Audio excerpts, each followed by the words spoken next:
Hello, audience. Welcome back to Heaps Good, where we're working our way through the Infinity Saga.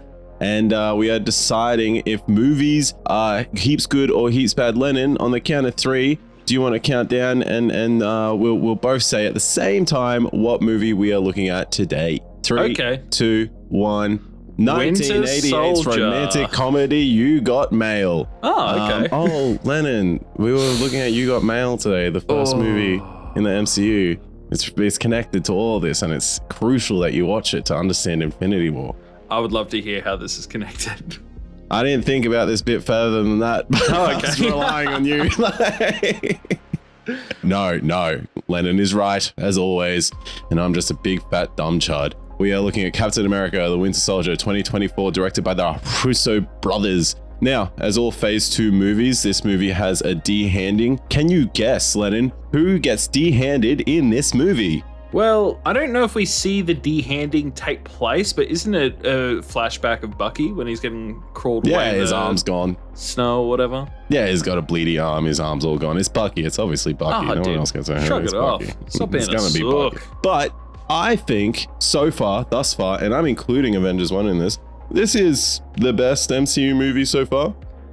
I went back into this thinking that surely it's not as good as I remember, and maybe it doesn't hold up as much, or I thought that maybe the movie was a little bit cheesy and corny in some areas, and sure enough that it is.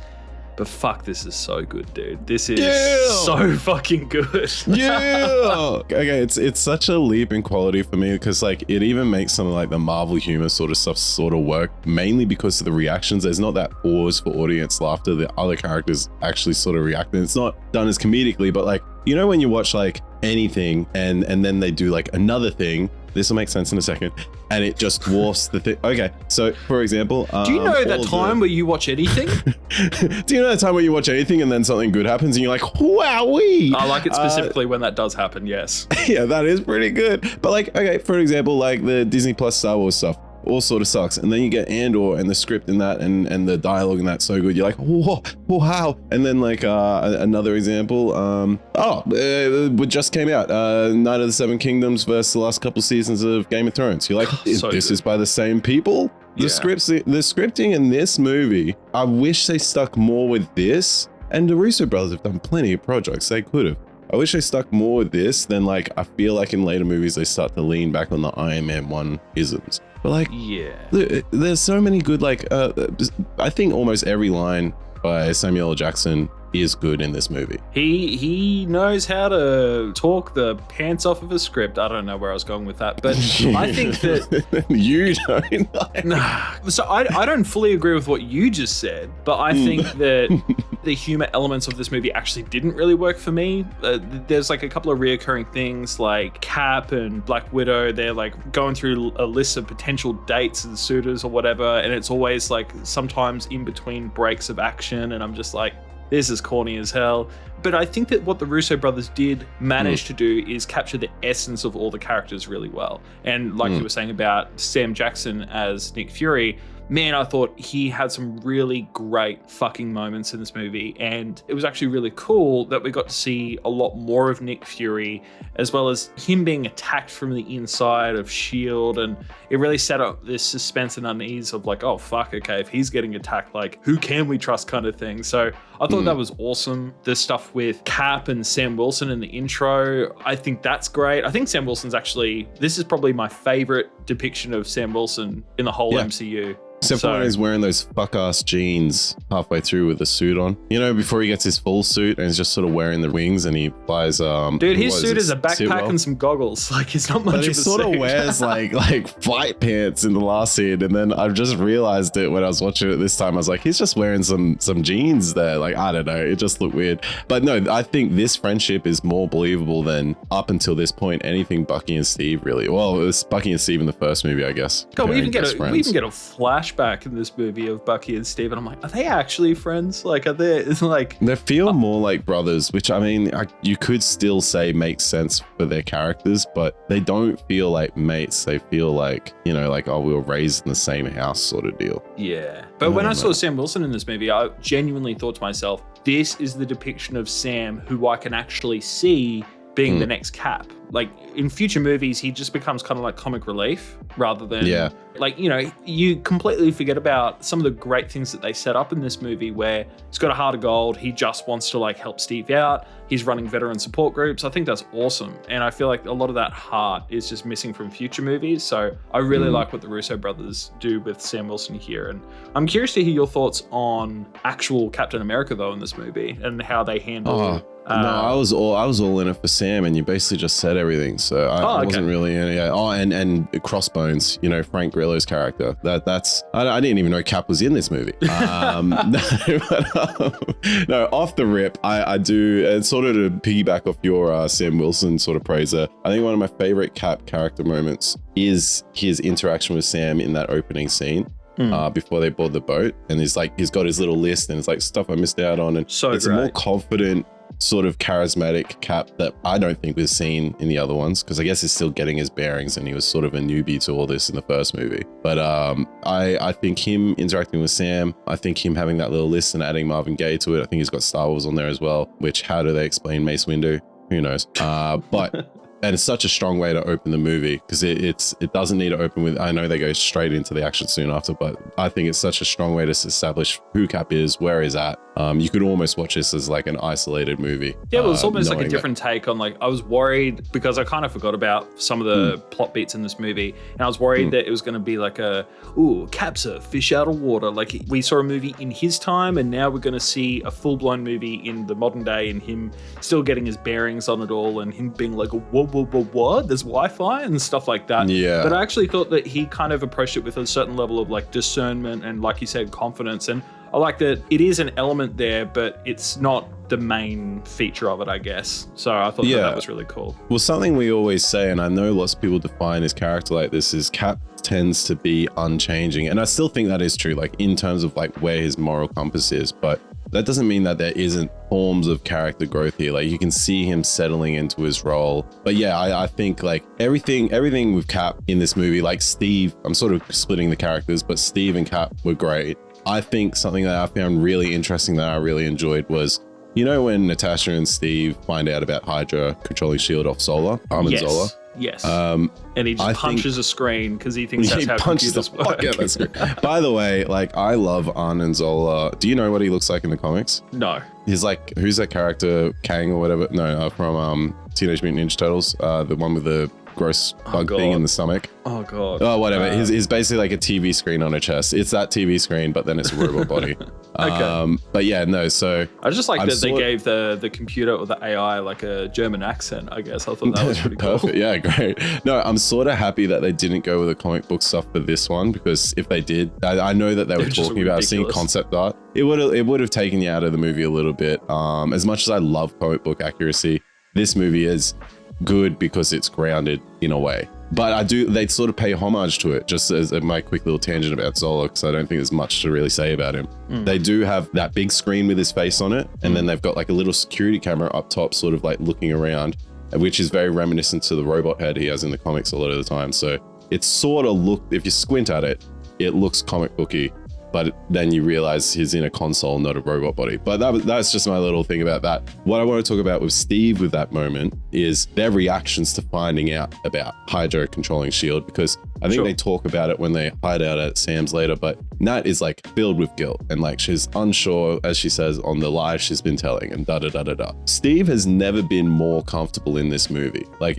from the start of this movie up until this point, he wasn't sure. He was smelling something wrong about Project Insight. He didn't really like what was happening. He didn't know who to trust. But Steve is like, I think he says like, now at least I know who I'm fighting. Like his sense of justice always felt like something was up.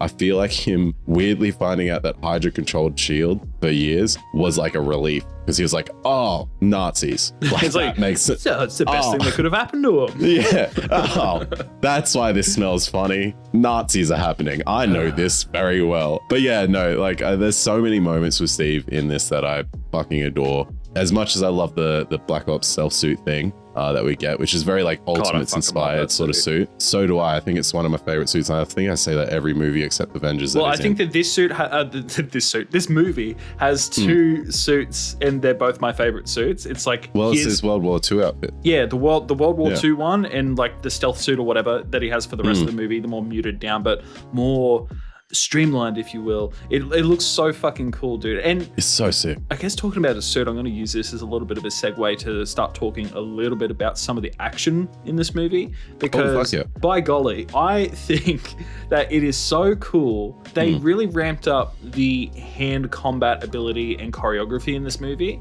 and I remembered this being very similar to I don't know, like a Bourne movie where it's just like crazy shaky cam, but honestly it wasn't as bad as I remembered. No. And I just really loved how there were a lot of creative ways of Cap hitting people with his shield. And I felt like it prevented the action from feeling very repetitive, because it's not like you see this a lot in action movies. So they're just like, hey, let's really rely on him fucking throwing that thing around like a frisbee, or like shoving it in people's faces and stuff like that. Like, I just thought it was so, or when he, at that point on the bridge where he takes down that little VTOL with just throwing the shield between the wing jet sort of thing. Stuff. Yeah, the wing jet. I thought that was so fucking cool, dude. So, which, by the way, I don't understand how the shield comes back to him at the end of that scene, because it goes flying off into midair. Do you ever notice that? Well, it's like in future movies. I know it doesn't matter. Yeah, no, it doesn't matter. But it just goes ping, ping, ping, and then goes flying out towards space. And then in the next shot, he has it again. I'm like, okay. Sometimes things in movies are really cool that you know it doesn't make sense, but you just suspend your disbelief and you're like, you know what, that's fine. It's kind of like doesn't Spider-Man at one point in a future movie make a comment about it, like defying the laws of physics defies the laws of physics. That defies all known laws of physics, yeah. I could not agree that the choreography in this is sick. Like, you notice, couldn't like, agree. In this previous, I couldn't agree more. Whoopsie, poopsie. Start fighting here. What a way to start a fight with someone, by the way. You're like, I couldn't possibly agree. Imagine if I was just like a little bit more, like, less confident about myself, so I just had to stick to that. I just didn't want to, so we just got into an argument because I didn't want to admit that I said something wrong.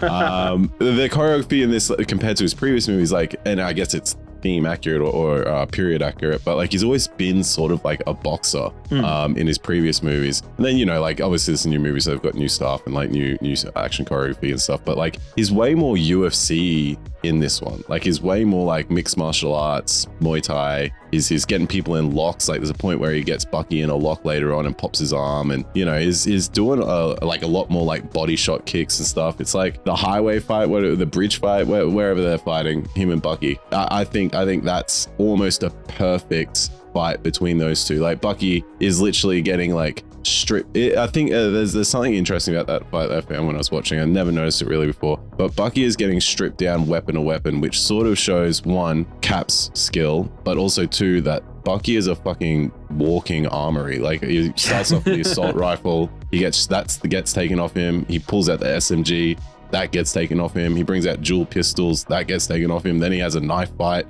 and then finally it's just straight hands. It's insane how many weapons he was just ready just to go, oh, lost this, like lost that, bang, bang, bang, like.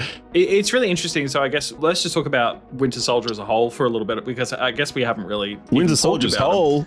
Yeah, let's talk about his hole. Which one? Well, in his arm or in his butt? Which one? Who knows? You know which one. With Winter Soldier, I guess when it comes to the action, I really like, and I feel like this is like the only time we really properly see it, but it's like he kind of like charges up his arm or whatever, and like he uses it so efficiently, and I just thought that's really cool. When he catches the shield at the start, when you slowly see him get revealed, there's like the certain he uses a shield himself as a weapon twice through this movie. Yeah, he throws it into the van in the fight I was just talking about, and then at the end he chucks it at him too.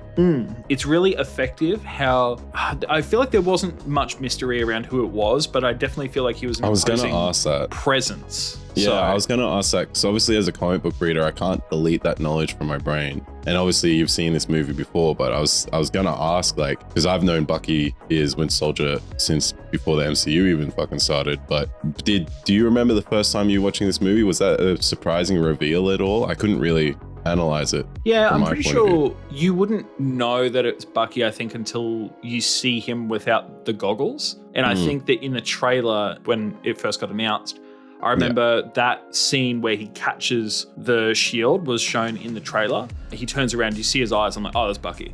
But oh, damn it. Oh, no, dang it. But I still think it's a great payoff. I think that it's this version of Bucky, or like having him as the antagonist, I think is really effective. It throws a spanner in the works for Cap, obviously, because he's got no problem taking down S.H.I.E.L.D. and being like, no, we've got to like wipe the slate clean. At the end of the movie with Nick Fury, he's saying, no, all of it goes. S.H.I.E.L.D., Hydra, all of it. We need to take them all out. But the one asterisk to that is Bucky, and he's so adamant that he can save him, which is obviously a reoccurring thing throughout the series as well. But I just thought that was a really great inclusion in this movie. Well, it just makes the final fight scene so personal. I think Cap movies always do this. Even in the first one, the stakes are so huge, globally huge death counts, da-da-da-da. But what you're really waiting on is the personal stakes, like Cap, you know, sinking the plane and saying goodbye to Peggy. And in this one, by the end of it, like, I'm like, oh yeah, sweet. You know, they took out the ships, all these people saved, 20 million people, whatever, who gives a fuck. But the fight between him and Bucky is like where the heartstrings are really attached. I think they do that really well. I think that's like a hard line to sort of get done, where you still care about the main threat, but to care about the B threat or the more personal threat so much more without sacrificing the main threat is like a hard sort of thing to toe. Yeah, well, it tugs at the heartstrings a little bit when it comes to Winter Soldier. Like, you feel bad for him pretty much immediately, and he's probably and he's probably one of the most tragic characters throughout this series. So I think that was really done well. And of course, you know, with the person pulling the strings, Robert Redford as Alexander Pierce, rest in peace. He's so fucking incredible, dude. He is such a presence in this movie, and he's kind of charismatic in that corporate way, but he works so well as a villain, and how he is trying to slyly kind of take over S.H.I.E.L.D. as Hydra. So I think that was done really well in this movie, and his interactions with Samuel L. Jackson I thought were really great, and he even felt intimidating when he was talking to Cap when he like pulled him into that meeting. I thought that was really interesting.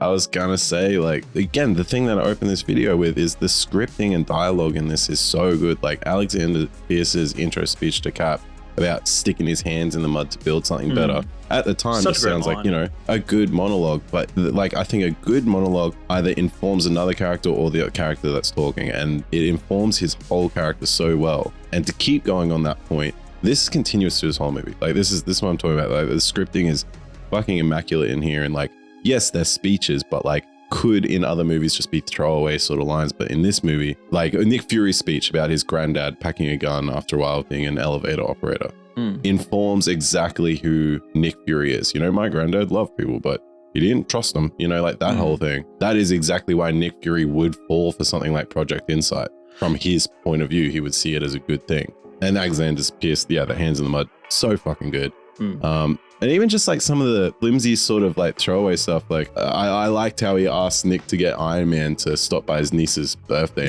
and not just do a flyby. Like that, like not forced. That's sort of how I like these lived in, like, world building universe. Yeah, because it's not like forced. It's not like a wink and a nod to the camera. I think this goes again to like my Marvel humor thing I was saying before. They feel like natural conversations. It doesn't feel like, I feel like the biggest thing with the Whedon-isms and the Marvel humor is there's that sort of pause, wink, and nudge to the audience of like, we made it funny.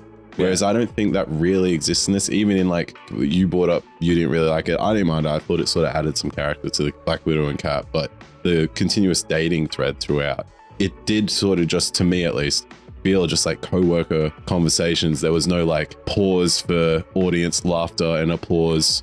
Like, he's right behind me, isn't he? You know, like there was none of that to me in this movie. But what about when at the start of the movie, when there was that bald guy and then he was hostage, the captor got fucking killed or knocked out or whatever, and then he's like talking to a dead body. He's just like, I told you, S.H.I.E.L.D. doesn't negotiate with terrorists or whatever. But he's a Nazi, so... Who the fuck are you talking to? He's dead, man. He's a Nazi, so he's allowed to be. We're not meant to like him. So if he's the only one that has bad scripting in this, fine by me. By the way, actually, seeing I can't remember his name, but the Iron Man 2 senator and that guy, Sitwell, share like the Hail Hydra. Yeah. I don't know why, but my brain immediately went like, is that what's happening in Washington right now about the Epstein files? Like, it's like praise Epstein. Like, they're just whispering each other. I don't know why. Just felt really timely. I was watching that. I was just like, oh, real world parallels.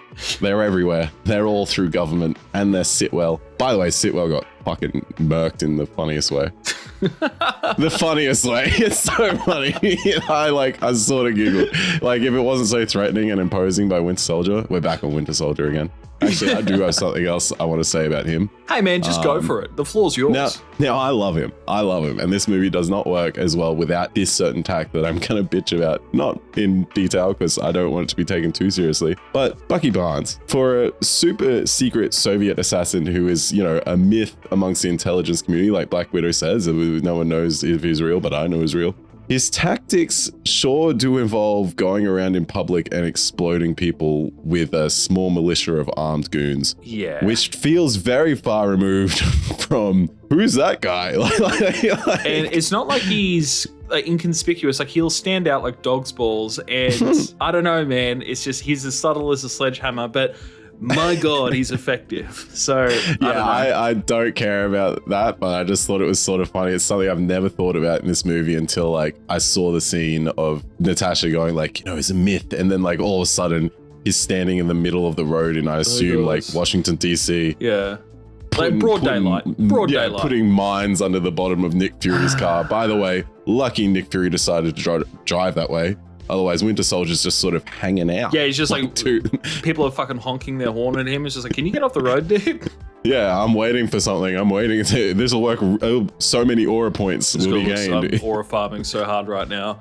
God. But there's some really, I think probably the last thing I've got to say about this movie is that there's some really just great moments, like set piece moments. So obviously you got the 3 of the helicarriers at the end, and it looks great. The fight in the air, but also throughout the movie, I think one thing that's really effective about this movie is that it just doesn't stop.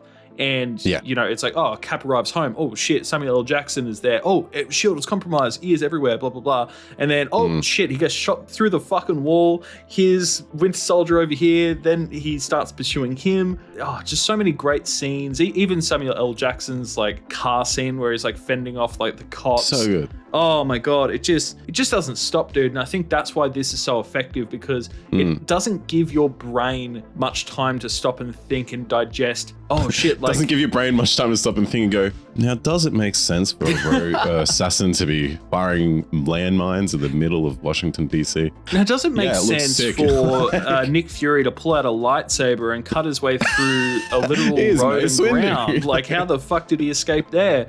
I think that, this movie does such a good job because it doesn't stop, and it's going at such a breakneck pace, and you're always feeling like the S.H.I.E.L.D. agents are constantly trying to track down Cap and Black Widow. They could be on their ass within any given minute. And because it doesn't have that time to stop, it feels so tense. And I think that's what's so effective. Yeah, fuck yeah, dude. And literally one of my favorite set pieces of this movie is when Cap storms that ship at the start. I love when a comic book movie does superhero film plus another thing, and as you said, this one's obviously an espionage thriller, which is perfect for a character like Cap. Although I don't know how Cap's suit, he dives straight into the water, and then it's his suit must be made out of the same product as a ShamWow or something like that, because as soon as he gets on board, he's completely dry. So, I did think about that a little bit at the start of this movie. But insane thing to think about. But no, I feel like this movie, the reason why I like when superhero movies cross with another genre is because I think just superheroes as a vehicle, you can make things so much more dramatic and it makes sense. I'll explain that idea is this being an espionage thriller, it gives me the energy of an early or even late, but a Mission Impossible movie. Only now Tom Cruise stunts actually makes sense because it's a superhuman. You know what I mean? Yeah, exactly. Tom Cruise shouldn't be able to hold onto the side of a plane at his big old age. But it looks so good doing it. What's that screaming thing he did from the Mummy fucking trailer? God, the Mummy trailer. Oh my God. Put it in. I will never stop talking about how amazing that is. Yeah. No, but I mean, there's one more thing that I want to mention about this fucking movie. One more thing that I want to mention. This fucking movie. Henry Jackson, the composer, fucking crushed it. I think the Winter Soldier Screech theme is one of the best. It's one of the best villain themes, that exist. what he said, I have like a little quote from him. The reason I went for that twisted screaming sound is because my adversary was a tortured soul trapped in a high-tech body like a Robocop done wrong, which got the opportunity for me to use all these crazy textures. Basically what he did is he got a musician he complains because it's just like the first couple takes we did, he was actually singing good. And then I just basically told him, no, do like an impression like you can hardly get the note out and there's some sort of metal structure around it. And so that's like a dude like screaming, like a classically trained singer like screaming, and then he's just layered it and vocaled it and mangled it and stretched it and just made it all fucked. Like it's such a, and obviously they reuse it for the future movies, but it's such a good sound. And that is some genuine movie magic right there that you just bestowed upon us, Cam. I think that is a really fun fact, and I feel like I like this movie more now because of that. Sometimes I like to just peek behind the curtain. I just have to get in there, and I had to give Henry Jackson props because I didn't know that before I researched for this movie. You're just like, hey, by the way, guys, did you know that one scene in The Lord of the Rings, The Two Towers, when Viggo Mortensen kicks the helmet of that Uruk-hai, he's actually screaming in pain, not because he's upset, because he's potentially lost his two friends, Pippin and Merry. He actually broke his toe. Just fun fact. I'm pretty sure that was Legolas, actually. Oh, okay. I'll go fuck myself. Yeah. It wasn't Aragorn. Yeah, a little Mandela effect, actually. Okay. It was Legolas the whole time. I don't like this. Yeah. I want to end this. I want to end this fucking video. All right. Well, we'll get to the post credits, but I think we can both agree our final thoughts on this is fucking great. Good movie. Yeah, circling around, do you agree with my statement of this is the best MCU movie so far? Oh man, I think as far as it's tough because is this like the 8th movie by this point or something like that? Something like that. I think that this is probably the most engaging movie. I think it's a breakneck pace, but even when there's not necessarily action happening on the screen, I definitely felt tense. And I thought that was really effective. And honestly, it's a feeling that I don't think the MCU really captures again, which is why I think a lot of people hold this as being like one of the best, if not the best MCU movie. So I definitely think it's got that reputation for a reason. It's hard, man. I do really love Thor after we revisited it, but I think I love the drama and the story behind it, where this is just such a fucking amazing movie. Just to watch, switch your brain off and just enjoy the action. So yeah, and it's shot so well. Like some of the contrasting, like I think one of my favorite just like shots from like a visual nerdy sort of techie thing is when Winter Soldier goes to visit Alexander Pierce at his house and it's just shrouded in darkness. I just think that shot, you could screenshot that, and it's a pretty kick-ass wallpaper for any 14-year-old boys, trying to be edgy. I am that guy. I probably have that on my phone right now, actually. But I too like this movie. I would still say it's my favorite so far. Maybe it's just because I've got a hard on for Winter Soldier. And also you can't remember more than 3 weeks back. Yeah, I do have that traumatic brain injury. So yeah, thanks for bringing that up in public. That's really nice of you. No, it's okay, man. I was more just being old. Oh, that I forgot. But yeah, no, okay, sweet. All right, well, to wrap this up, let's look at the post-credit scene. So we get, I think we only get one for this one. No, we don't. We get 2. There's one. Oh, well, yeah, that's right. Can take the second one. I'll take the first one. Get post-credit scene mogged. Oh, shit. Well, the one I got was Baron Strucker's reveal of the Maximoff twins, Pietro and Wanda, and that they have the cube. That they have the cube, and Hydra's still sort of cutting teeth. I think this fits the purpose of an after credits real well. It builds hype. It addresses some not really plot threads, but like ties into previous things that are going on. I think this passes the buck to the future of the MCU really well. And also I think it's just really hype because it's some of the only super powered characters that have been introduced since after the last Cap movie, which was 4 movies ago. What new superheroes do we get introduced in Avengers 1, Iron Man 3, Thor the Dark World, and even this movie we get Falcon, but he's just a guy with wings. Yeah, I was very keen to see like Quicksilver and Scarlet Witch do some freaky magic shit. I almost feel like at this point to see this post-credit scene and it's like, oh, here's some brand new superheroes. It's like, oh wow, like it feels like we haven't actually seen something new like that for a while, because like you said with Sam, he's just a guy in a suit. He's just a guy with some wings on or whatever. Hardly even notable. Yeah, and it's like a bloody bride on a wedding. It's like this post-credit scene gives you something old with Scepter, something new with the 2 new superheroes, and you're like, oh my god, is that Aaron Taylor Johnson? I don't know, because his hair's in his face. And then something blue, which again, I guess you can say is the Scepter. But There's a I thought it was really cool. I think back then I was like, okay, I don't know who the fuck these guys are. Is that Quicksilver? I don't fucking know. But I genuinely thought it was going to be the introduction of mutants, because at the time in the comics, the Maximoff twins were mutants, and I was like, oh my god, the X-Men. Campbell, silly, the X-Men are coming. Silly boy. But no, I thought it was all right. But the next post-credit scene is literally just Bucky showing up to the war museum or whatever and seeing his picture. And it's kind of like you can see that he's starting to dig into his past and trying to figure his shit out. So that's like he's not getting his brain zapped every 2 weeks from Alexander Pierce anymore. All right, well, excellent. Well, stick around, because I mean, that was us talking about this one. Yeah, what's next? What's next? The next one is Guardians of the Galaxy. Oh, I'm so excited. Cut the check.